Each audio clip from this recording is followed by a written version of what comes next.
क्षण भी बोले राधे।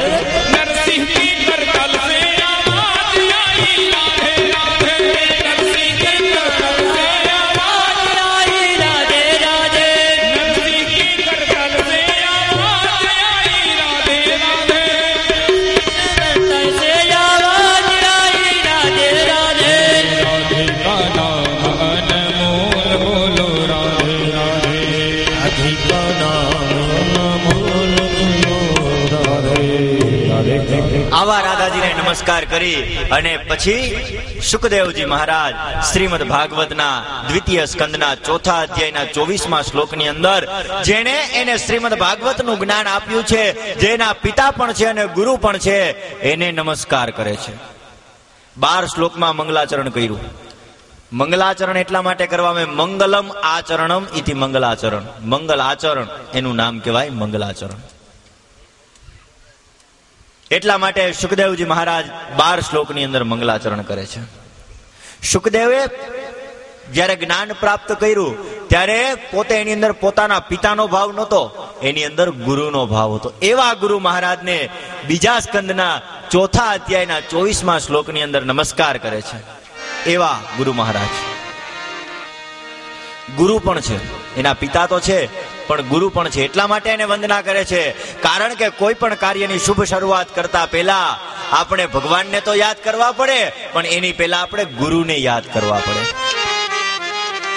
हे वंदना वंदना वंदना गुरु वंदना वंदना हो वंदना वंदना हो वंदना। बार बार वंदना हजार बार वंदना मेरे सतगुरु जी को बार बार वंदना। बार बार वंदना हजार बार वंदना मेरे सद्गुरु जी को बार बार वंदना। मीरा जैसी प्रीत हमें देना, सबरी जैसी भक्ति हमें देना। मीरा जैसी प्रीत हमें देना, सबरी जैसी भक्ति हमें देना। मीरा के श्याम को बार बार वंदना, सबर के राम को हजार बार वंदना। मीरा के श्याम को बार बार वंदना, सबरी के राम को हजार बार वंदना।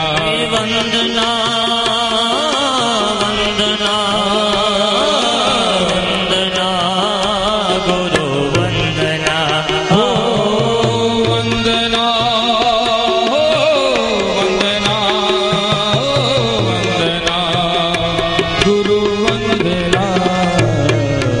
આવા વ્યાસ મહર્ષિને પોતે વંદન કરે છે, પોતાના ગુરુ મહારાજ છે. નમસ્તસ્મૈ ભગવતે વાસુદેવાય વેદસે પપ્રજ્ઞાનમયમ સૌમ્યા યન મુખા ગુરહાસ્ય. અમિત તેજ વાળા એવા ભગવાન, જેનું તેજ અમિત છે, કે જે તેજને જોતા, જે વ્યાસ મહર્ષિને જોતા આપણને શાંતિ પ્રાપ્ત થાય, એવા વ્યાસ મહર્ષિ મારા ગુરુ મહારાજ, એને હું નમસ્કાર કરું છું. જેણે મને આ ભાગવત રસ પીવડાવ્યો છે, જેના નશામાં હું કાયમીને માટે જુઈમાં રાખું છું. ये नशा ऐसा है कि जो उतरने का नाम ही नहीं लेता. लोग वो नशा करते हैं घंटे में 2 घंटे में उतर जाता है, लेकिन ये नशा तो ऐसा है जो उतरने का नाम ही नहीं लेता. एवा गुरु महाराज, એને હું નમસ્કાર કરું છું. રાજા જાણીને બહુ પ્રસન્ન થયો. કથા ના પ્રારંભની અંદર વક્તા કેવા હોય તો કે ભાઈ વક્તામાં અભિમાન ન હોય એ વક્તા કહેવાય. અભિમાન ન હોવું જોઈએ. આવા સુંદર મજાના સુખદેવજી મહારાજ વક્તા તરીકે બિરાજમાન થયા. સુખદેવજી મહારાજ પરીક્ષિત રાજાને કહે છે, હે પરીક્ષિત, હવે હું તને આગળ બ્રહ્મા અને નારદ સંવાદની કથા કહીને સંભળાવું છું. એકવાર બ્રહ્માજી કમલાસ્થન થઈ અને ધ્યાન કરે છે. ધ્યાન કરતા જોઈ દેવર્ષિ નારદને મનમાં વિચાર આવે છે કે આવડી કોનું ધ્યાન કરતા હશે? સૃષ્ટિના સર્જનહાર જ આ પોતે છે. ત્યારે એમ કે છે, હું તો પરબ્રહ્મ પરમ સ્વરૂપ એવા પરમાત્માનું ધ્યાન કરું છું. જ્યારે ધ્યાન કરતા હોય છે ત્યારે એને અંદરથી એક અવાજ નીકળે છે કે તું સૃષ્ટિનું સર્જન કર. સુખદેવજી મહારાજ સૃષ્ટિના સર્જનની કથા કહે છે.